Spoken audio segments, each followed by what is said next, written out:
Welcome to the walkthrough.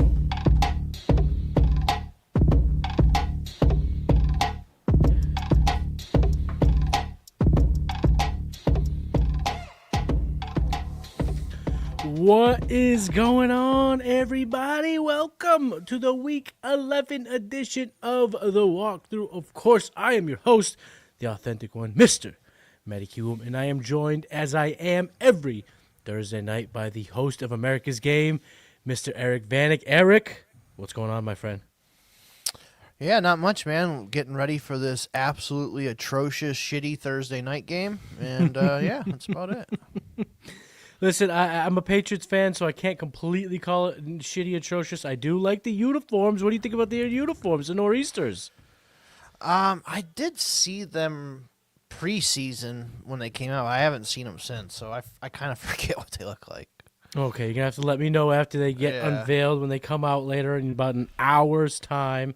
But, of course, we're here for the walkthrough to talk about each and every game in the Week 11 slate. We're going abroad again, so make sure you get in this chat. Make sure, if you have any questions, whether it be trade questions, lineup decisions, whatever, drop them in the chat. We'll make sure we get there. We will answer them. And, of course, if you want us to enable the super chats, you got to subscribe. Make sure you get the subscriptions up here at the South Harmon Fantasy Football channel. But also, like the video, leave a comment, get it going. DB is in the chat. Sick jerseys for sure. Ram midnight ones are sick too. Yes. The Rams, ones that they're going to rock this weekend, are absolutely sick, nasty. I love them. And speaking of what I love, the NFL slate. So let's get into it. The first game for Week 11, Sunday morning, 9:30 a.m. Eastern Standard Time, coming to you from Santiago Bernabéu Stadium in Madrid, Spain. The Washington Commanders take their pretty terrible 3-7 record to take on the Miami Dolphins, who are also 3-7, plus 2.5 for the Commanders, over under 47.5. Plus 124 for the Commies, minus 148 for the Dolphins. Let's start with the quote-unquote visiting Commanders. Jacory Krosky-Merritt, Mr. Bill, has averaged just 3 yards per carry in the Commies' last 5 games. That is the fewest mark among all running backs with at least 40 carries throughout these 5 games. So let's start with the running back. Bill has been an abject failure, bust on the season. Can he get right with a very juicy matchup against the Dolphins? I'm going to say no. The Dolphins' defense has been pretty good the last couple weeks. They shut down Derrick Henry for the most part, and then James Cook last week. So their defense is starting to play a lot better. They're actually playing for Mike McDaniel instead of completely shutting down and being terrible. So, yeah, I would avoid all the Washington players that I can this week, if I can. Now, if you were up Schitt's Creek without a paddle and had to play one of these Commanders backs, would you play Chris Rodriguez, who has gotten the goal line stuff? Would you play Jerry McNichols, who's gotten at least the passing game, kind of 2-minute drill stuff? Or would you go back to the Bill well one more week? I think I would go Rodriguez just because if they do get to the goal line, he probably is the one who gets the touchdown. McNichols isn't getting a touchdown outside of a big play, and probably the same for Bill. And at what point does this team just say, screw it? I mean, he is a 7th-round pick. They can go back to the well, getting more running backs next year. He's not a lock to be this guy's everyday running back going forward. So I'm with you. I got Chris Rodriguez just outside of my top 30 at 31. I have Bill at 42 this week. So I do have Chris Rodriguez ranked a little bit higher. But talk to me about the passing game. Of course, Jaden Daniels ain't coming through that door. So how do you see it working out for Marcus Mariota, who was a streaming option earlier, has not really been that quite lately, and all the pass catches, Deebo Samuel, Zach Ertz and company? Yeah, I don't think he's like a terrible streaming option. I think there's probably worse quarterbacks this week. But you could probably, I'd rather play Tua over him in the same matchup here. So, yeah, he's probably, there's only 2 teams on bye, so, everyone's pretty much playing. There's probably only maybe 3 or 4 quarterbacks I would probably start Mariota over. So it's not like I'm starting starting Mariota over half the league or anything like that. So I think he's okay. Running backs, I don't really want to play. Debo, if I have some better options, I have thrown him to the bench a couple spots just because he hasn't like really, hit it big the last couple weeks. Zach Ertz, like that guy, he's like a walking 10 points every week, just about, especially like in our tight end premium league. So I think Ertz is the one I trust the most. Yeah, I agree. I feel like he's been the safest one. Ben Sinnott caught a touchdown, but it was an absolute garbage time when the game was just over. The Lions had kicked the living, out of the Commanders. So I do agree there. So let's switch things up. Let's talk about the Miami Dolphins. Devon Achane, no analysis necessary. He is in every single lineup, no doubt. Same goes for Jalen Waddle, right? I mean, he's been absolutely dynamite. Whenever Tyreek Hill's been off of the field, it's really just been all wheels up for Jalen Waddle. So he has caught a league-leading 17 of 24 targets on vertical routes this season for almost 400 yards, which is the second most, and 3 touchdowns. He is just slotted right into that Tyreek Hill role. So we are going to fire up Jalen Waddle all over. You talked a little about Tua. So I want to play a name game with Tua Tagovailoa, who does have a very good matchup. Commanders have been, a top 5 most advantageous matchup for opposing quarterbacks. Vegas thinks they're going to score over 25 points, which is a good threshold for targeting streaming options. So let's talk about Tua or Geno Smith going against the best matchup, the Cowboys. Oh, that one's a good one. I think I'm going to go Tua on that, but very slightly. Tua or Caleb Williams in a tough matchup against the Vikings? I think I'd go Tua, to be honest with you. Last but not least, Tua or Jared Goff in a really tough matchup against the Eagles, who just stiffened Jordan Love. Yeah, and it's on the road, grass field, all that stuff. Tough defense. I think I would probably go Tua. So what we're saying here, folks, is Tua is legit this week. And if you are in a pinch, if you have been, kind of running out Daniel Jones every week in your redraft leagues, this could be a good pivot here. Picking up Tua, who's still pretty available. I had a bunch of Jackson Dart, and I need a replacement for this week. So Tua was pretty readily available on waiver wire. So he goes. In he goes. All right, let's move on to the next game, my friend. A battle of NFC South foes. I'm just kind of seeing this, it's just clicking for me right now. The 5-5 Carolina Panthers head to the Dirty South to take on the 3-6 Falcons. I cannot believe the Panthers have a game and a half in hand on the Falcons. Yeah. But anyway, with that being said, the Panthers are still getting 3.5 points as road underdogs. 42.5 over-under is not really a number we like to chase. Plus 160 for the Panthers, minus 192 for the Falcons. Let's start with the signal call. Let's start with Bryce Young. Everything kind of spins off this. Bryce Young has thrown for 150 or fewer yards in 5 games this year, which is the most amongst starting quarterbacks in the NFL, which is saying a lot because Justin Fields plays football in the NFL. So with that being said, this matchup's tough. The Falcons defense has, presented some issues, especially in the pass rushing area, getting after that quarterback, kind of affecting the pass catchers with that pass rush and some of their cornerbacks as well. So with Bryce Young just not really being the guy we had hoped to be, are we going to trust Ted McMillan in a matchup that isn't the best on paper? No. Absolutely fucking not. Absolutely fucking not. Ooh. Is he outside of your top 30 this week at receiver? Oh, I thought you meant Bryce Young. My bad. No. We're not trusting Bryce Young. We're never playing Bryce Young. Yeah. But what does that mean for Tet? Yeah. I wouldn't say he's outside my top 30, but he's probably like 28, 29. So he's probably in that range. I mean, he's the only guy they throw to. Like, you can't trust Leggett. They don't throw really to Coker. They play 17 tight ends.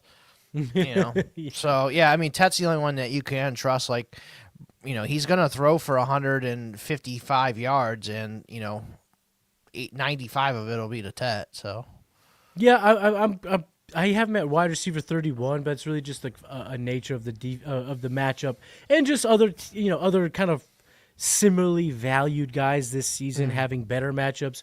But I mean, there's gonna be a lot of teams out there right now who have Ted McMillan that really can't do much. They're gonna be playing him. Like I am in a league where I'm kind of loaded at the position. I have Roma Dunze, I have Emeka Egbuka, I have Jordan Addison, I had Marvin Harrison Jr., I have AJ Brown. So I may not play Tet here, but I mean, let me help me out here. Should I play Jordan Addison or should I play Tet McMillan? I think I would play Addison. I'd probably play Tet over AJ Brown though. Ooh, interesting. We'll talk more about AJ Brown. That's interesting. So then you have AJ Brown around wide receiver 30. If you got Tet in your 27 to 31 range. So okay, we'll talk a little bit more about that. That's good. That's very interesting. Enrico Dowdle, again, not much to break down. He's an absolute stud in fantasy football. Ever since they've kind of given him the keys to the Ferrari in this offense, well, he kind of is the Ferrari in this offense, I guess you could call it. He's a top 10 play for me. Third most advantageous matchup the Falcons are. And last week, even in a tough matchup, he had 15.3 fantasy points. I mean, he's ready to rock and roll. So Tet all day, every day. And on the Falcons side of things, my friend, Bijan Robinson. Let's talk about him because he's been held below 100 yards from scrimmage each of the last 4 games. Every single one have resulted in losses for the Falcons. Do they decide this week, all right, the Panthers aren't the easiest matchup. They're about middle of the road, but we need to feed Bijan to win a game. Are we at all nervous about Bijan this week? No, I mean, I don't think Carolina's that good. Like, they've either won their game by a lot or gotten blown out or looked completely worthless in the losses. So, Atlanta's at home. I think they have a good game in this one. So yeah, I think Bijan has a good game in this one too. So yeah, you're not benching Bijan anyway, so you're starting him. Yeah, you got to play him, and at this point, he's going to get his averages. So if it's been tough, like last week, it was about 10 fantasy points. You can expect there to be an overcorrection coming. So even in a matchup that doesn't look great on paper, Bijan's the type of guy who can destroy any which way. Now, on the pass catching side of things, we learned now that Darnell Mooney's been playing with a collarbone injury all year. Yeah, so that was that shoulder injury from the beginning of the season. Yeah, right. So he's had, we've learned this week that it was a collarbone break or whatever. So he's not fully back. But Drake London, oh man, he has been fantastic. We're gonna play him as a top wide receiver type of option. Listen to this. So Drake London has been targeted on over 33% of his routes against zone coverage, which is the third highest mark in the NFL. Panthers run a league-high 85% zone coverage dropback. So we're looking for Drake London to have an absolute monster day. You weren't really worried about start-sit when it comes to Drizzy Drake. He's a top 10 play. Despite the matchup not looking good, your sleeper app is going to have a red Carolina next to his name. Don't you worry. Play Drake London. He is ready to feast. Last question about the Falcons before we move on. Kyle Pitts, talk to me. Is he a play this week for you? Yeah, just make sure London plays because I think he's been questionable. He showed up, but I don't know if he's practiced. I haven't really kept up on it. But I didn't even know he was that. Let me look at it. Let me look. You talk about Pitts. I'm going to look him up. Yeah, just keep an eye on that. Pitts, he's kind of like we talked about last week. He's right around that back end tight end one. He's going to get you 8 to 10 points, and it's okay. So against Miami here, I think he's got a decent shot here to give you 8 to 10 points. So if that's all you need, I think I'm good with that. Like, he's not going to be a complete zero for you. So yeah, I like that. And Penix, I probably start 2 over Penix. So that kind of gives you the barometer there on Penix. So yeah. I'm at the point now in my redraft leagues, if I'm serious, like I think I can win, and I've been winning with Kyle Pitts, I'm looking for a tight end upgrade. Yeah. Straight up. He is just a perennial underperformer. If you look at his season this year, it is riddled with teams that haven't been able to stop tight ends, yet he is always under 10 points. He's only been over 10 points twice out of his last 5 matchups. And it's just, again, routine disappointment. Carolina is, again, another favorable matchup. But I'm looking to make other ranges. So let's play a quick name game with Kyle Pitts. Kyle Pitts or Cade Otton? Cade Otton. Kyle Pitts or Jake Ferguson, who's kind of fallen off a cliff now that CeeDee Lamb is returned? I like Ferguson on Monday night, so I'll go Ferguson. And last, we'll go with Kyle Pitts or Colston Loveland, who's starting to get kind of hot. I like Loveland better. Yeah. Yeah, I think you can find other arrangements than Kyle Pitts. Now, to put a pin, to go back to the Drake London talk, he was back at practice on Thursdays dealing with an illness/back. Sounds like there's nothing to worry about when it comes to Drizzy Drake London. Got a question in the chat here. PPR 0.5 TEP. We got a sit 1. David Montgomery, Evan Ingram, Christian Kirk, Ricky Pearsall. Is Pearsall going to play? I mean, what do we know? Yeah, about he was confirmed today that he's practicing and is going to start with Purdy. Oh, he's back. He is back. Okay, Ricky P. Let's talk about it. Yeah, I'm sitting Christian Kirk on that one. He has been fucking awful. No thanks. Like, if you want to get 3 points in your lineup, that Christian Kirk's your guy. That's about it, though.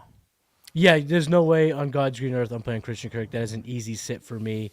I'm just not playing him, so that's easy for me. I'm going to sit him. Even with the uncertainty around Pearsall, I'm not playing Christian Kirk because we are certain that he is dust.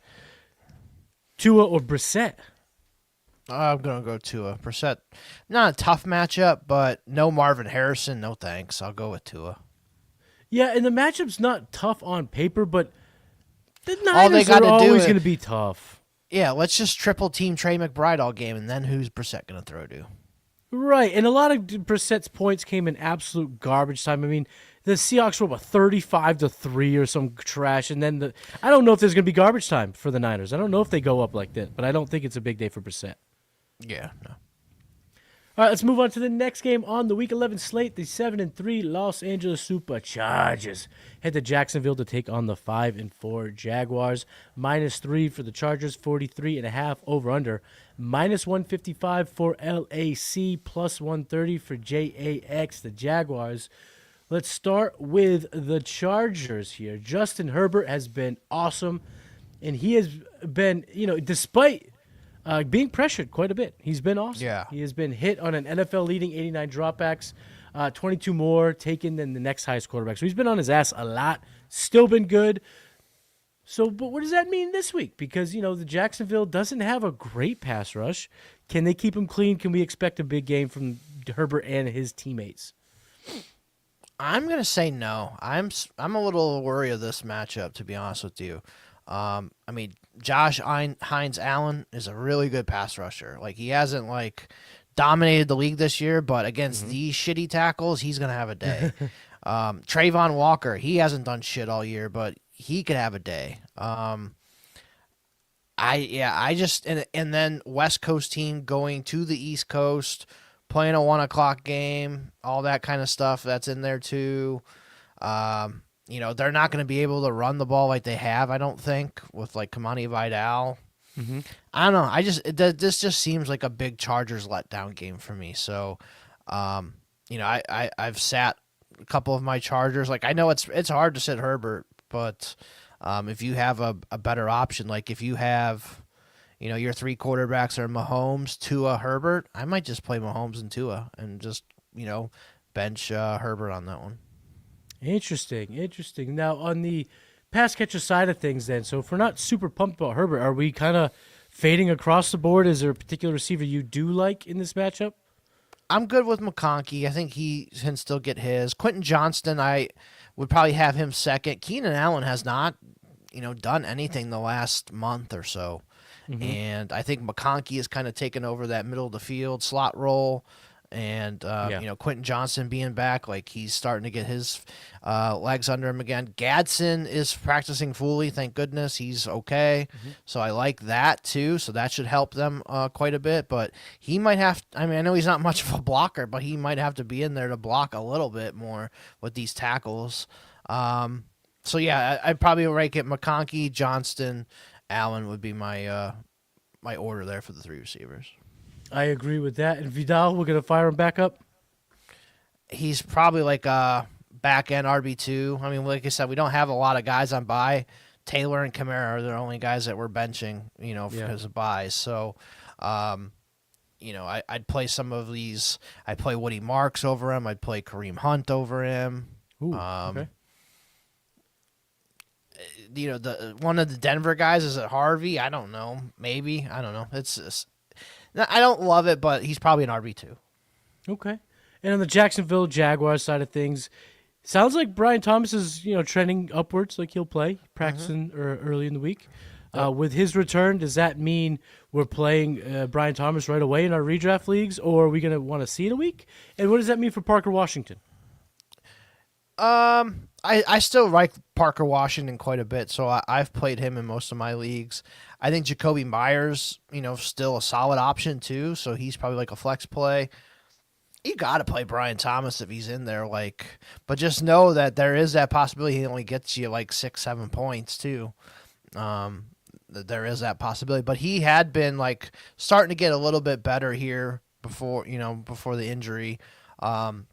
No Travis Hunter the rest of the year too, so it's got to be Brian Thomas. He's got to get it done now. I know Brenton Strange did get activated off IR, or at least had his practice window open up, so I don't know if he's going to start or not. So keep an eye out on that for Strange. So yeah, I think Jacksonville minus Travis Hunter is starting to get healthier, and they should be good. Yeah, I 43.5 over under. I think I'm going to hammer the under. I feel like this is going to be a low scoring game. I'm not in love with this matchup. I'm not really targeting this matchup per se. So let's move on. Battle of NFC North rivals. 6-3 Bears head to Minnesota to take on the 4-5 Vikes. Plus 3 points for the visiting Bears. Over under 48.5. We do like that number, pushing 50. Plus 130 for the Bears. I kind of like that juice. I'm probably going to take that juice if I'm being quite honest. Minus 155 for the Vikings. So on the Viking side of things, Rome has had some down games, some big games, but he has been targeted over 10% or more often on his routes per run basis when aligned out wide. That's 26.5% compared to last year. So when he's out wide, he is being targeted quite a bit. But on the Viking side of things, their passing defense has been pretty dangerous this year. So with the potential tough matchup, we routinely kind of talk about the cautious approach that we typically take when we're going against a Brian Flores-led defense in a game like this. So what does that say for Rome? What does that say for Caleb? What does it say for the offense? Yeah, so for Caleb, like I said, I think I would start Tua over him. So he's probably in my 13 to 16 range for quarterbacks probably this week. Their running game has been damn good the last couple weeks. Swift has been really good. Monogny had that game a couple weeks ago against the Bengals, but he had a touchdown last week, but only 22 yards. So they are using both, but I think Swift is he's been the guy, and I think they're going to continue to ride him. So I do like Swift if I'm going to start the running back. Receiver-wise, I think Rome is the guy I would go with. DJ Moore is really banged up. I would bench him. Yeah, if I would bench him if I could. You can't trust Zacchaeus. Burden could be like a flex play. Like if you need that home run play. Like I think Burden could definitely be that. And Loveland's been killing it too. I think Loveland's a top 12 tight end. Yeah, I love DJ Moore. If you know me, I love DJ Moore. But at this point, it's him being in the lineup does typically kind of hurt everything around him because he's so tough, but he's so banged up. So he's on the field, but he's not warranting a ton. I mean, this year DJ Moore has been targeted on a career low 18% of his routes. This would be the first time he's under 20%, but you play him. They still use him. They still get him in the lineup. They still do all these things around DJ Moore. So if he's in the lineup, it does make it tough for everybody else, but I still have Rome as a top 24 play, so we're playing him. Loveland's been very intriguing lately. So, yeah, we're hoping this offense can stay right because they've looked really strong over these last couple weeks. And on the Vikings side of things, since Aaron Jones returned from injury, he has outsnapped Jordan Mason 94-65. He's been more efficient per touch. So it's pretty clear at this point in time. We are okay playing Jones. We are not playing Mason, right? Yeah, Mason, I've dropped him in a couple redraft leagues. I'm just kind of done there. So Yeah, Aaron Jones, it seems like he's the guy right now. Gonna, play him for sure. And, in terms of the pass catching, all this, J.J. McCarthy's kind of been fun, but not really kind of a kingmaker in fantasy. So what do you think about him in this matchup? What do you think of his pass catchers? Yeah, I've thrown McCarthy into a few lineups this week because of, Jackson Dart got hurt for me. I had him a bunch, so I've had to throw him into a few lineups this week. I don't hate it. Like, he's getting you close to 20 points a game. I think last week was like 17 because he had a couple interceptions. As long as he cleans that stuff up, I think he should be all right. It's like you can get this Bears defense. They just gave up, how many ever points to the Bengals a couple weeks ago. Right. So I think they can still be had. It's an O'Connell offense in Minnesota here. They got to get the ball to Justin Jefferson and all that. So, yeah, and McCarthy runs the ball too. I think he had 48 or 58 rush yards last week, something crazy like that. So, yeah. Yeah, I mean, he gets you some rushing points too, and he has rushed a touchdown in. So yeah, I like McCarthy in this matchup. He's probably right around where I had Caleb. Caleb, JJ, they're both running. That's kind of been a kind of a low key bonus to their seasons this year, even though it hasn't looked great from the outside looking in. All right, the 5-3-1 Packers coming off a loss on Monday Night Football head to New York to take on the 2-8 New York Giants. No Jackson Dart, no Brian Daboll. Insert Jameis Winston. I've kind of put Jameson Winston the same name, but it's Jameis Winston. -7 points for the Pack. 42.5 over under. -410 for the Packers. +320 for the New York Football Giants. Just run through this whole game. It feels like there's not a whole lot to analyze in this matchup, so just run us through this matchup, E. Yeah, so Packers, Jordan Love, you probably have to play him because, the way to get the Giants is probably to get him in the pass game here. So I don't mind Jordan Love here. Dobbs is practicing in full, so he's good to go. That's a big one for me. Watson has been pretty solid. He could definitely get his big deep ball in this one, so I like that. Matthew Golden should be back this week too, so he should get all of his guys back minus, Reed and Tucker Kraft. Musgrave was disappointing last week, but he is getting a ton of work, so he's probably a tight end too for me this week. Jacobs has been Jacobs, like you're playing that guy every single week, so yeah, I don't mind Jordan Love this week. And then the Giants, we got Jameis is in there instead of Russell Wilson, so. Jameis locks into somebody, so you got to find that guy he's going to lock into. I'm guessing it's going to be Wandale or Theo Johnson or both. So I could see Slayton though, a little deep. He's not going to play. He's not going to play. He's out. He's already been ruled out. Okay, not ruled out, but he hasn't practiced all week. He got a hamstring injury on Sunday, so yeah, he's going to be. He's not going to be in there. They just signed. They Lil brought Jordan. back. Well, no, Lil Jordan was on the Giants. The Broncos stole him off of their practice squad, so he's gone. They just signed Isaiah Hodgins from the Steelers, who Isaiah Hodgins from 2019 is back. So, yeah, it's pretty ugly there. They're gonna have to use like Bo Collins and Jalen Hyatt. As much as they hate Jalen Hyatt, he's gonna have to play. I do like Wandale and Theo Johnson if I have to choose. I could just see. Jameis locking in on those guys. I like Tyrone Tracy a little bit too in this matchup too. Yeah, Ray McLeod is in there as well, so I could see Jameis hitting him up a little bit. But I think he's gonna lock. He locks into one or two guys.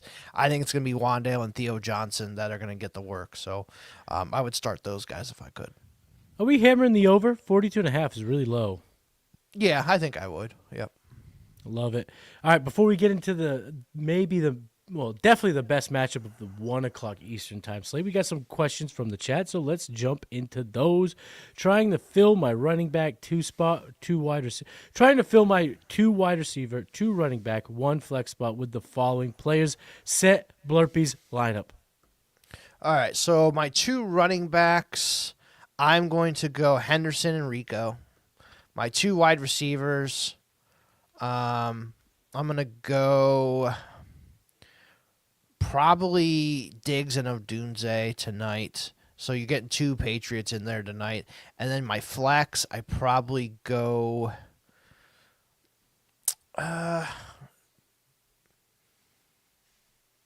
Let's see here. Man, I probably go with DK against the Bengals.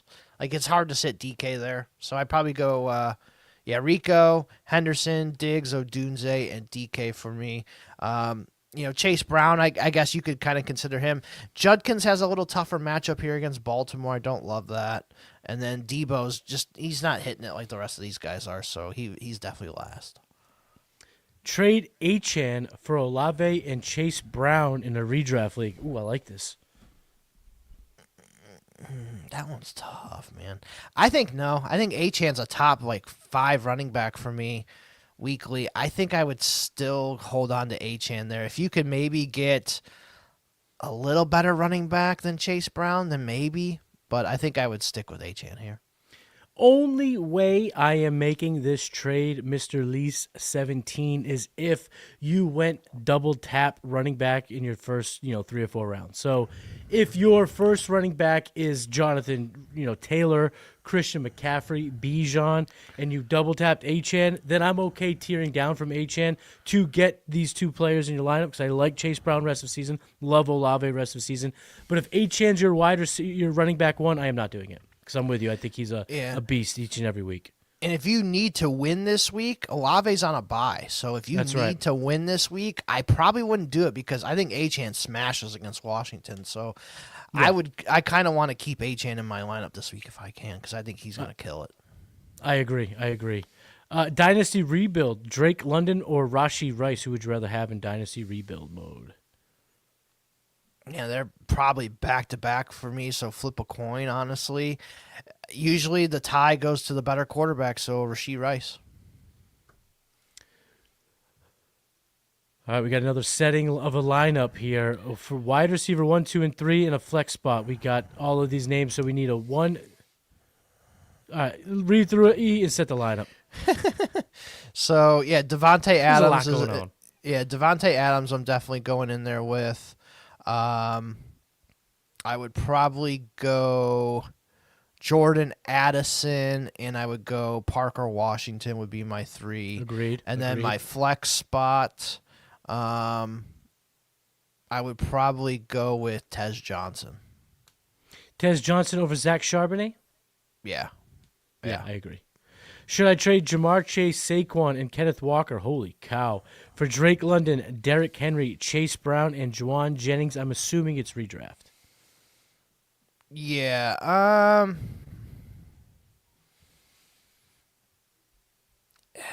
Let's see. I mean, if it's redraft, man. Yeah, I think I probably would in redraft. I think I'd be okay with it. Essentially, is the upgrading of going from Kenneth Walker to Chase Brown worth downgrading from Chase to London and Saquon to Derrick Henry? Yeah, I don't think Saquon and Derrick Henry are that far off. Saquon hasn't been killing it. Chase and London, definitely want Chase there, but but then you're getting Chase Brown and Juwan Jennings on top of Ken Walker, who's been awful. I think I would probably do it. Yes. Yeah, if it's redraft. If it's Dynasty, we'd probably have a different conversation. For sure, I think this is when you block your nose, make the trade, and I think you'll come to like it. And getting Kenneth Walker off your redraft roster, it just seems like smart process at this point in time, right? Yeah. Yep. Last one, and then we'll get back into the games. Would you start Blake Corum over Rashid Shaheed in a tough spot? No, I actually like Shaheed this week. I think this is one of the reasons they traded for him. They need a guy like this in a matchup against the Rams. The Rams run a zone defense more than just about anybody in the league, and Shaheed could take the top off any of these defenses. So I like Shaheed in this matchup this week. I would play him over Corum because the Hawks defense has been solid too. Yeah, I agree. And I think that what we saw in his first week as a Seahawk was good manufactured touches. He was efficient on those touches, and I'm with you. I think we could apply the Jameson Williams rule, which is in a 48.5 over-under, we're going to play the guy who's going to be the over-the-top type of guy. So I'm playing with Shaheed for sure. And don't get lost in Shaheed's stats last week. Darnold threw 12 passes, guys. They were up 28-0 before you could blink your eyes. So, It just happens. It cost me a week. It happens in fantasy. All right, let's get back into these matchups. 6-3 Tampa Bay Buccaneers head to Orchard Park to take on the 6-3 Bills. Bucks getting 5.5 over under 47.5 plus 205. A lot of juice going to the Buccaneers minus 250 for the Bills. Emeka Egbuka has 677 receiving yards with 6 touchdowns for his first 9 games. Is he once again a top 5 play in Week 11? I don't know about top 5, but he's definitely a wide receiver 1 for me this week. Buffalo's secondary has been pretty awful this year. And then lately, since they lost Ed Oliver, their running defense has been bad. Like Achane just ran all over him last week. So, the Buffalo defense is in a little bit of trouble here. So I'm not scared by any of their guys. And Ibuka's just getting hyper targeted. So definitely going with Ibuka this week. Kind of continue on with the Bucks here. Baker, I think, is a top 12 play in a matchup that could be very high scoring. So I'm definitely playing Baker. You have to kind of see what's up with Bucky Irving, if he's going to play or not. I know he was back at practice, but it was like walkthroughs, so I don't know if he's going to play yet. So kind of have to see between him and Rachaad White there. Wide receivers, you're playing Ibuka for sure. I think Tez Johnson's a really nice, wide receiver 3 flex play for you this week. And then Cade Otton, I really like too. So I think Cade Otton's a top 12 tight end. I really hope Bucky Irving doesn't play. It's just going to screw up a lot of plans because you can't trust Bucky Irving. On Monday, they said he was out. Then he practiced limited fashion in a walkthrough on Wednesday, also again Thursday. How healthy is this guy? I feel like it's just so uncertain. If he plays, no one's going to want to play Rachaad White. No one's going to want to play Sean Tucker, and I don't think people are going to want to play Bucky, so just keep him out. We can go back to Rachaad White. We can play Sean Tucker in our most desperate spots at running back because, again, like you mentioned, without Ed Oliver, it's been very easy sledding for opposing running backs. And Tucker led the team in rushing yards last week, too. So first running back to go over 50 against the New England Patriots this year. They've gone up against Bijan Robinson, Devon Achane. They've gone up against some good running backs. Quinshon Judkins. Jalen Warren, anybody? I mean, they faced some. Ashton Jinty, they played in week 1. They've played a lot of good running backs, and they've been holding them all under 50. Sean Tucker, first one over 50. Unbelievable. So just sit Buccaneers so we can make our decisions. And on the Buffalo Bills side of things, run through it quick, but I think at this point in time, 11 weeks in, we know who we're playing. It's Allen, it's James Cook, and that's it. Yeah, I mean, James Cook's hard to sit. I mean, it's been, kind of bad the last couple weeks. The Panthers game, he had that huge game, and then the last 2 weeks has been Yeah. But you got to play him. He's a top 12 running back every week. Khalil Shakir is the only receiver that I trust on this team. And then Dalton Kincaid is most likely going to miss with a hamstring injury. So if you do need a tight end this week, I think Dawson Knox is really sneaky. He just basically kind of takes over the Dalton Kincaid role. Jackson Hawes, in a super deep league, he caught a touchdown again last week. That's a guy I just throw into my tight end spot if I need somebody sometimes. So, I think Dawson Knox is a solid play this week. We play in a few dynasty leagues together, and I overbid for Jackson Hawes, as it turned out, because I was afraid that you would bid for him. So thanks for that. But let's play a quick name game with Dawson Knox, because if he is the best guy out there, I think people will be looking for some streaming action. Tyler Warren is out, Juwan Johnson, who's been a waiver wire darling most of the year, so there could be some scrambling for tight end. Do you play Dawson Knox or Luke Musgrave in Week 11? Dawson Knox. Dawson Knox or Pat Freiermuth? Knox. I can't trust Steelers. The matchup against the Bengals have just been so easy for tight ends. It is, but they play 3 tight ends. I don't know who the hell they're going to use. Great point, and it needs to be said. Last one, Dawson Knox or Harold Fannin Jr., who's kind of softened up a little bit. I think I would probably go Knox, but Fannin did do good against them week 2. earlier in the season. So, but it is Dylan Gabriel. I just don't trust it. So I'd probably go with Knox with Josh Allen, to be honest with you. All right, let's move on to another AFC North divisional battle. 3-6 Bengals head to Pittsburgh to take on the 5-4 Steelers. Pittsburgh giving up 5.5 as home favorites. Over under 49.5. You don't always see those 50-point over-unders in the AFC North. Plus 200 for the Bengals, minus 245 for the Steelers. This seems like a we know what to do type of thing. Not much analysis needed on both sides of the ball. So we know who we're playing, the usual suspects on both sides. But pick a guy on the Bengals side, pick a guy on the Steelers side, and talk about it. It kind of shed some light on something people need to know. Yeah, Patriots jersey is really cool, actually. I just saw that. You just saw him? All right, bet. Yeah. All right, bet. Wait for you to get the Drake May one. I'm getting Stephon Diggs because that's my guy. Okay, all right, that's fair. Yeah, so Bengals, I gotta play Flacco. Like, he has been killing it, So you gotta play him. I like Chase. I like Higgins. Noah Fant. If you got to play him at tight end, I don't hate it. Like, Fant should be a good guy. Chase Brown you're playing. So even Osavas isn't terrible. So I like a lot of these Bengals. We remember the game from last year between the Bengals and Steelers with Russell Wilson. It was like 44-41 or something crazy. Yep. I could see something. And that was similar. A Thursday night, wasn't it? No, I think it was a Sunday. Sunday, night? Like 1 o'clock. It was like a Sunday 1 o'clock game. Day game? I thought that was a night. What name am I thinking of? There was a night game that they played that was like a low key banger. Yeah. And then Steelers side, Aaron Rodgers, you got to play him. DK, I think you got to play. I think Calvin Austin, this could finally be his game where he finally gets going a little bit. I still can't trust Roman Wilson, even though he's caught like 2 touchdowns in the last 3 weeks. I can't trust it. Jonnu, you can't play him either, dude. You can't even get over fucking 25 yards, man. It's ridiculous. It's brutal. Freiermuth would be the only tight end I would play, like Darnell Washington, best ball. Jalen Warren, you definitely got to play. If he plays, I saw something that he missed maybe Wednesday, so I'm not sure on that. If it's just Gainwell, you got to play Gainwell too, so. All right, let's move on to the battle of AFC South opponents. The 4-5 Houston Texans head to Tennessee to take on the 1-8 Titans. -6 for the Texans. Over under 37.5. Still hitting the under on that one. -278 for Davis Mills and the Texans. Plus 225 for Cam Ward and the Titans.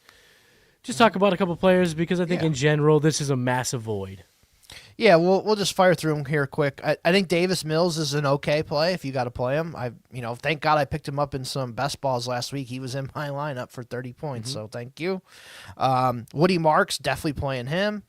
You're definitely playing Nico Collins. They started the youth movement last week, like Jaden Higgins and Jalen Noel started playing more, so I'm okay with those guys. Christian Kirk, no thanks. Dalton Schultz hasn't practiced at all this week yet, so you have to monitor him. If he misses, it's probably going to be Harrison Bryant. He would be like I'm desperate, need to throw him in. And then Titans, I think Ridley should be back, but I don't trust it. I think the only guy that I want to play is I like Tajay Spears because he's been better than Pollard the last month, and Chimere DK's been fucking good. And plus, if you get the special teams points, definitely play DK. So DK and Tajay Spears are the 2 that I want to play from the Titans. A little dynasty note here. Chimere DK is someone I am trying to get as my second or third piece in a trade right now. With the possibility of Calvin Ridley coming back, teams might be looking to dump, thinking they're selling high. And if we're making a low key trade, throw in DK. That's a guy in dynasty I just want to pick up because we can look back on it and just not have noticed that it was a breakout. Because at the end of the day, who's Ward going to throw the ball to? Yeah, I had him over Manor, draft-wise, like when I was picking and stuff. I always took DK over Amanor, or however the fuck you say his name. So, yeah, I agree with you. I think he's and he plays in the slots. That's why they got rid of Tyler Lockett so they can play him in the slot. So, it's not going to affect, like, if Calvin Ridley comes back, he's going to take DK's spot. He's not. No. Before we get into the 4 o'clock Eastern Standard Time and the primetime slates, we've got some questions in the chat. Start 3. Hendo, Swift, ETN, Devontae Smith, or Quinshaw Judkins. So 1, 2, 3, 4, 5. So which 2 are you benching? I think I would bench ETN and Judkins here. I'm going to go start Henderson, I'm going to start Swift, and I'm going to start Devontae Smith. Love it. 12-team Superflex Start 11 Best Ball PPR plus 0.75 TEP. Love the context. Dynasty trade offering, rebuilding.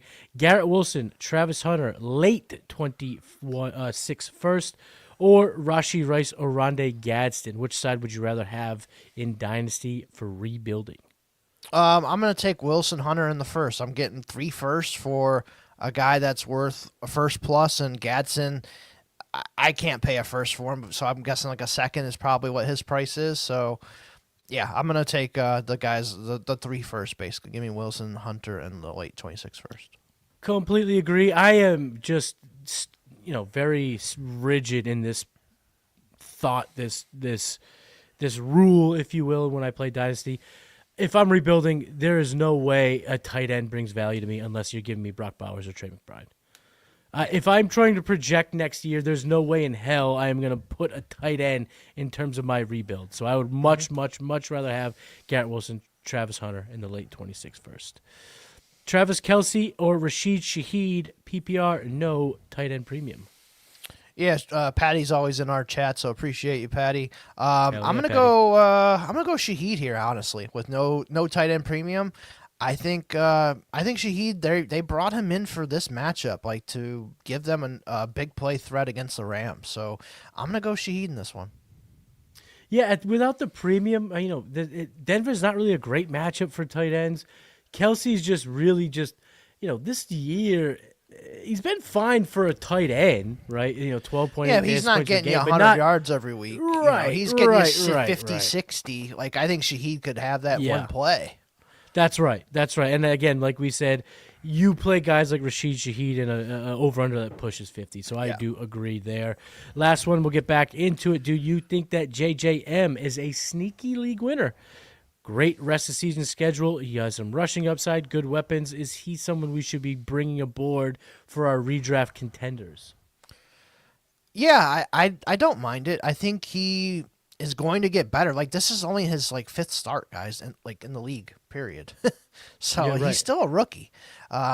He's still getting better. Weekly and stuff. So yeah, I agree. I like McCarthy the rest of the year, and he's somebody. That is still learning in the league, and he's still going to be somebody that, O'Connell's going to just get him right, man. And he's got all these weapons. So, yeah, give me McCarthy. I agree. J.J. McCarthy is a sneaky buy for me in redraft. A guy that if I'm not sure, if I'm not locked and loaded with a QB1 in redraft, I'm going to put McCarthy on my bench and maybe turn to him soon enough because – like you mentioned, he's not really – we don't have a big sample size, but what we have seen, 4 weeks starting this year in fantasy, QB 11, QB 33, QB 13, QB 14. He's doing it at a semi-QB1 level. He's right around there, top 15, and with good matchups on the horizon, including this week because the Bears have been the second easiest matchup for opposing quarterbacks. JJM might get things started this week, and it might be a bit of ascension for a guy like JJ McCarthy in fantasy. So I don't know if I'm calling him quite the league winner, but I do like how you phrased that, Niner, that he's sneaky league winner. I'm going to agree with you there that he is a sneaky league winner. All right, let's move on to the first 4 p.m. Eastern Standard Time game. 6-4 Niners head to Arizona, take on the 3-6 Cardinals. -3 points for the Niners. Over under 48.5. -166 for the Niners. +140 for the Cardinals. Brock Purdy, he's back. Ricky Pearsall is back as well. Talk to me about this Niners offense. Yeah, they're finally starting to get healthy. We'll fire through these last couple games here, but yeah, Purdy, I'm definitely going to start him. I feel good about that. You're playing McCaffrey, you're playing Pearsall, I guess. He's probably more like a wide receiver 3 flex play for me this week. Jawan Jennings has been really good last couple weeks. He's getting healthy and playing him. You're playing Kittle. And then Arizona-wise, Trey McBride, Brissett, I guess. That's it. That is really it because no Marvin Harrison this week. Yeah, really, really tough to kind of just I've seen some ads in my leagues for very desperate Greg Dortch plays. What do you think about Dortch this week? Yeah, Zay Jones tore his Achilles, so he's out. So Dortch is, moving into the starting 3 receivers. Well, starting 2 now with Harrison out. Michael Wilson's going to be their number 1. He's been okay at times in his career, but it's not, he's a possession guy at best. He can't separate, he can't win on his own that much. Not a great play. So yeah, I think this is going to be a big 49ers win. Yeah, I'm staying away from all Cardinals unless it's complete YOLO mode where you're just completely shit out of luck. Yeah, I really only want to play McBride. The rest I don't want to play. Even Agreed. The running backs I'm not big on. So we got a double dip NFC West showdowns. Here's the second one. 7-2 Seahawks head to La La Land to play on the 7-2 Rams in the game of the week. +3 for the Seahawks. 48.5 over under. +160 for the Seahawks. -192 for the Rams. This is the smoke 'em if you got 'em game, right? Game of the week, maybe the best game of the year. I'm gonna put out there. This is a chess match. This is 2 coordinators, coaches that are just gonna play chess against each other. So I think this is gonna be a great matchup. Yeah, I'm playing everybody if I can. Even if Ken Walker, Charbonnet, I put Charbonnet in over Walker for me just because he's the goal line back. Walker just doesn't do anything for me right now. A bunch of empty yards. So I would probably play Charbonnet over Walker if I have both. I agree. But yeah, I'm playing Shaheed. I'm playing JSN, obviously. Cooper Kupp, revenge game. You got to think they're going to give him the ball a little bit. So you got to think Cooper Kupp, wide receiver 3, flex play. AJ Barner didn't do a lot last week, but he was injured. Plus, they only threw the ball 12 times. But I really like Barner in this one. Rams, you're playing Stafford. You're playing Kyron. You're playing Adams. You're playing Puka. And the tight ends, there's 17 of them. No thanks. The 4-5 Baltimore Ravens head to Cleveland to take on the 2-7 Browns. -7.5 for the Ravens. Over under 38.5. -470 for the Ravens. +360 for the Browns. Biggest bit of news: it seemed like Lamar Jackson was a bit iffy on Wednesday. Did he bounce back on Thursday? And how do you see the Ravens offense looking against the Browns this week? Yeah, I saw the sleeper message earlier that he is now healthy. He went from questionable to healthy, so Lamar's good. Do you want to go to this game, by the way? You want to come up here to Cleveland? I'll take you. It's only $6 tickets. You know what? If it was within, I promise you, E, if it was within 10 minutes so that I could shoot to you after starter shit this weekend, I would. Why not? Screw it. Go see the bar. This is $6 tickets, and they didn't they in just this come economy. out with what they're going to come out with for their season tickets when they get the new stadium? Isn't going to be something crazy? Yeah, they're basically doubling or tripling in the licensing fee for the PSLs. Yeah, it's crazy. But Browns fans will pay it. That's the bad part, yeah. Yeah, well, You're playing Lamar. Derrick Henry has a tough matchup, but I have a hard time just sitting him just because it's Derrick Henry. Zay Flowers I'm playing. I don't want to play any other receivers. Andrews has been solid. I like Likely in this one, too. I think he could be a sneaky guy. That's about it for the Ravens. Browns, holy shit. Judkins, maybe. That's probably, I've benched him in a couple spots. The Ravens defense is just getting healthier. And then, only the tight ends you can play, and Njoku and Fannin. I'm not playing Judy or Tillman or any of these receivers. I ain't playing Gabriel. No way. I'm not playing the tight ends either. I'd rather just shoot, go after one of these shootout it's potentials. 30, 40 yards, right? Yeah, and at this point, it's do they score? Fine, whatever. Even with a touchdown, what is it, 8 fantasy points on 2 receptions? Yeah. I'm avoiding the Browns at all costs. Judkins, maybe. Yep. That's it, though. Question from the chat: would you play Cortland Sutton or Michael Wilson? Wow. Sutton, easy. Yeah. And speaking of Sutton, let's talk about his game. The 5-4 Chiefs head to Mile High to take on the 8-2 Broncos. -3.5 for the Chiefs. Yeah, that's what we're going to talk about. Over under 44.5 is a number I don't like to see in a place like Denver this time of year. -205 for the Chiefs, +170 for the Broncos. Chiefs coming off a bye. Looks like we will not get Isaiah Pacheco again this week. Pat Mahomes has been unbelievable QB1 so far this year. Are we going to trust him on Mile High? And what do we think about the pass catchers? Just a slight off topic. I see you're wearing the Red Sox hat.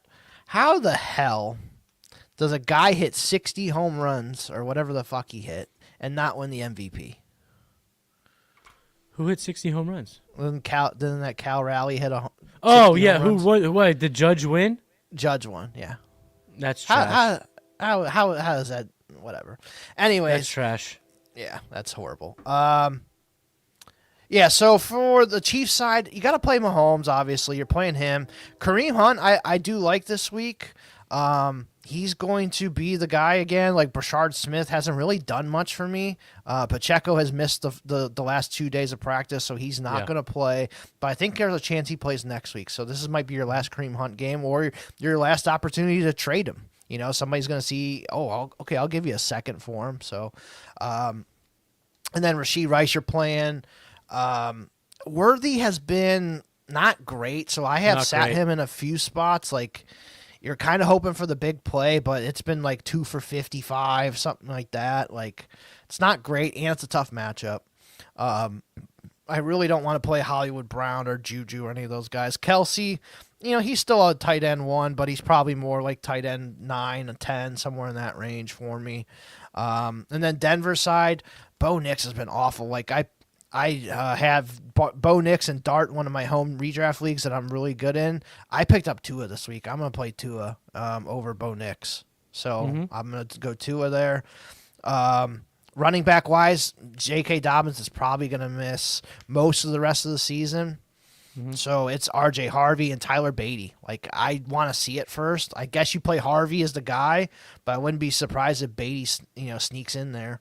And then wide receivers, I think you got to play Sutton. Franklin's getting so many targets, you got to play him. You got to play Sutton, yeah. Mims is coming back, but I don't trust it. And then, Evan Ingram, I don't really trust either. He's like a tight end too. 44.5 over under, I think, is the number we need to really focus on. That Vegas thinks this could be a bit of a slugfest. We know Andy Reid's dirt nasty out of the bye. Could just be a slug him out win. You bring up Kelsey. This is a very interesting stat that I just seen about Kelsey. He's averaging his slowest average route speed since 2016. So at 11.2, he's very slow. Yet he's averaged 7.2 yards after the catch per reception, which is third behind only Tucker Kraft and Tyler Warren. The old man is still sneaky, and he's still getting it done. So I am playing Travis Kelce, like you said, as my tight end 9. There are situations where I would look elsewhere, but it's really rare because I'm not playing. I'm not playing any of the streaming flavors of the week over Travis Kelce this week. Yep. All right, let's get into the first primetime game, Sunday Night Football. The 6-3 Detroit Motor City Kitties head to Philadelphia to take on the 7-2 defending champion Eagles, plus 2.5 for the Lions, 46.5 over under, plus 120 for the Lions, minus 142 for the Eagles. I'm going to start here. I like the under. I think Vegas has given us a little crumb with the 46.5. I think it's a little bit lower. I think if this was indoors, if this was in Detroit, we would be looking at a 51, 52 point over under potentially. Like, I think the 46 is telling what we need to hear in Philly this weekend. But let's start with the Detroit Lions. Jared Goff, we talked about him earlier. We're playing guys like Tua over him. But are we playing like Geno Smith over? I think you could consider it, but I don't feel great about it. Like, Geno's been awful, man. I think I would just stick with Goff in that one, honestly, just because he has the better weapons. And then you're playing Gibbs. I think Montgomery you could probably sit this week. I mean, that's a tough one. He's like probably outside the top 24 running backs for me.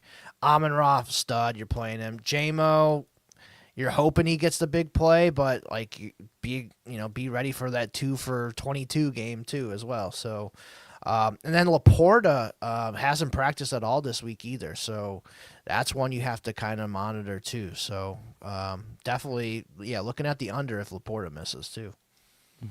Yeah, no, definitely. On the Eagles side of things, let's start with the disgruntled A.J. Brown on a stream talking about how miserable he is. And he's telling fantasy owners to get rid of him if you roster him. Should fantasy managers listen to A.J. Brown and get rid of him if they do roster him right now? Absolutely, yes. He has been. Devontae Smith has outplayed him this year. And A.J. Brown is somebody I'm looking to get rid of off of my teams. Like I will tear down, I was thinking about this one on the way home because I forget which podcast I was listening to. You talked about it. Would you take Luther Burden for A.J. Brown? I think I might. I might take in Burden Dynasty. And get Burden plus, a second or something for A.J. Brown. Just get off of A.J. Brown and you get possibly a young rising star in Luther Burden who hasn't had his breakout game yet, but it's coming. I think if I have A.J. Brown and I am approached with Luther Burden, I think you can get a nice secondary piece, something that maybe a low end starting running back, like David Montgomery, pick.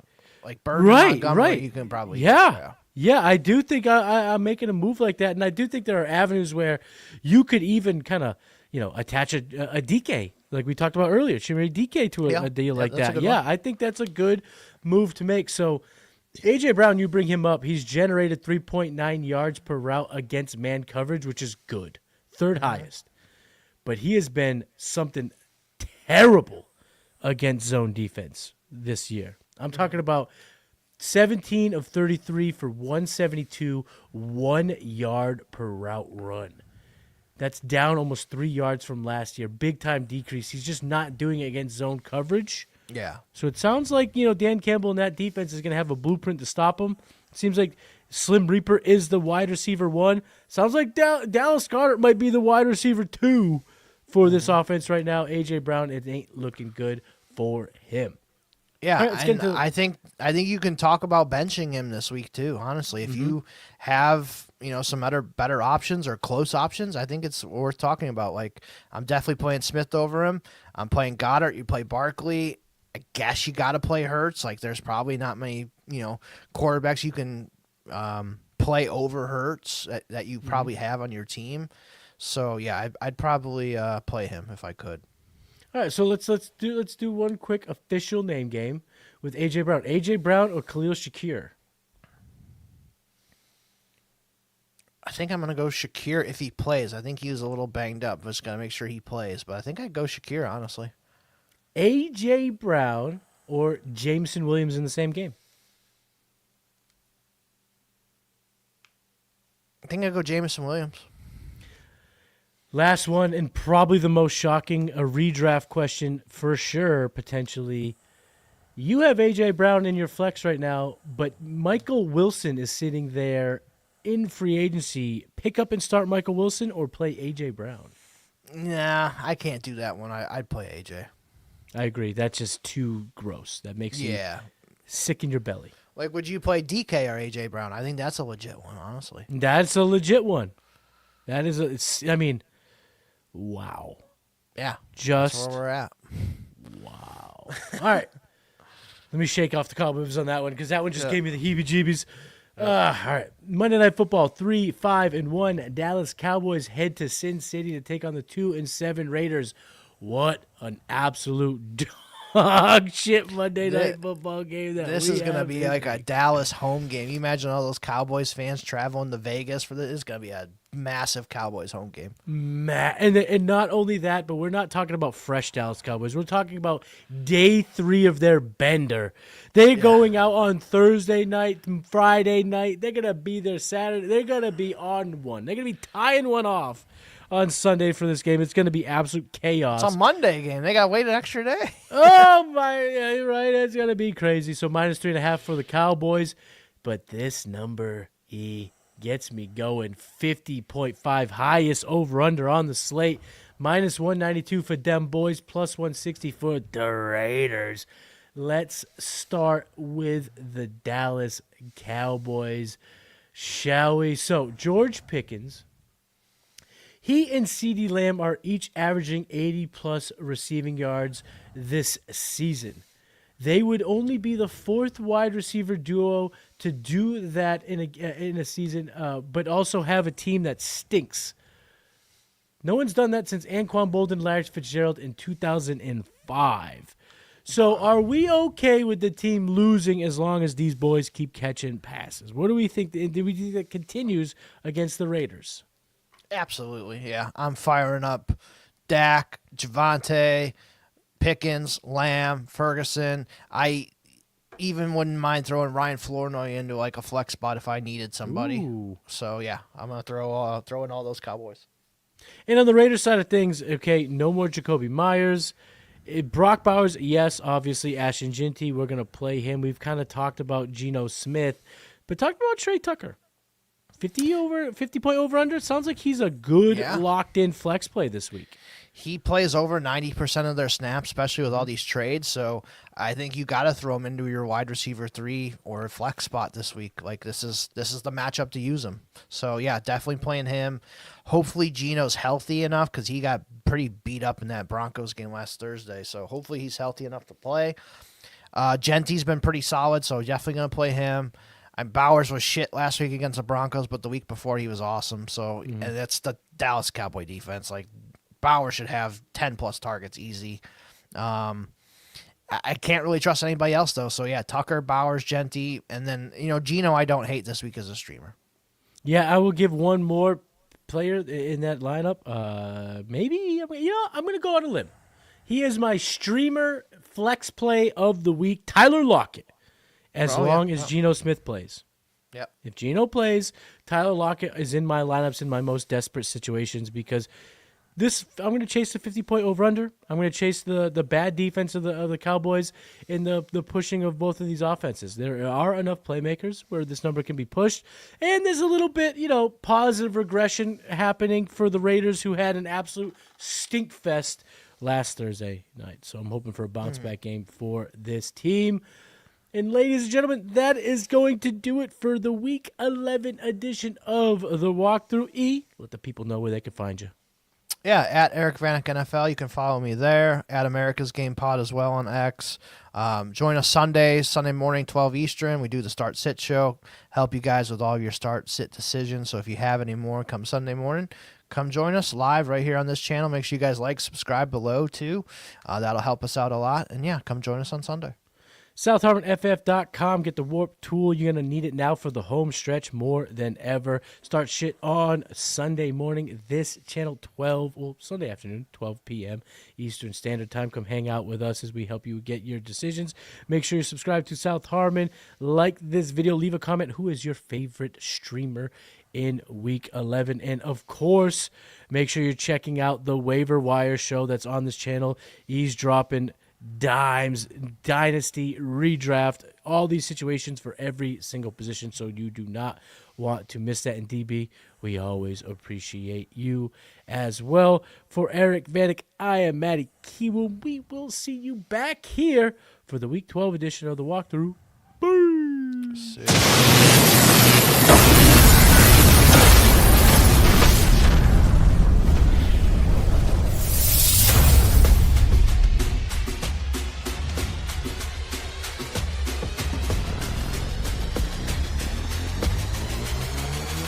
Welcome to the Walkthrough.